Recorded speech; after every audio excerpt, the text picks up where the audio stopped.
అండి. ఎంతో టేస్టీగా, జ్యూసీగా ఉండే చికెన్ కర్రీ అండి. మీరు ఒకసారి ట్రై చేయండి.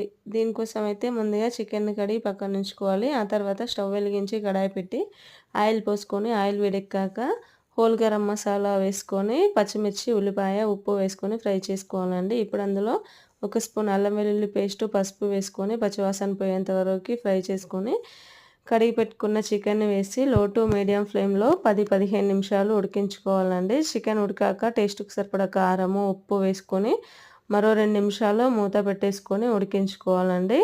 ఇప్పుడు అందులోకి సూప్‌కి సరిపడా వాటర్ వేసుకొని సూప్ చిక్కపడేంత వరకి కుక్ చేసుకోవాలండి. సూప్ చిక్కపడ్డాక అందులో ఫైనల్‌గా గరం మసాలా వేసుకొని సన్నగా కట్ చేసుకున్న కొత్తిమీర వేసుకొని స్టవ్ ఆఫ్ చేసుకోండి. అంతే అండి. ఎంతో రుచిగా ఉండే చికెన్ కర్రీ రెడీ. మీరు ఒకసారి ట్రై చేయండి. వీడియో నచ్చితే లైక్ చేయండి. అలాగే సబ్స్క్రైబ్ చేసుకోండి. Bye bye.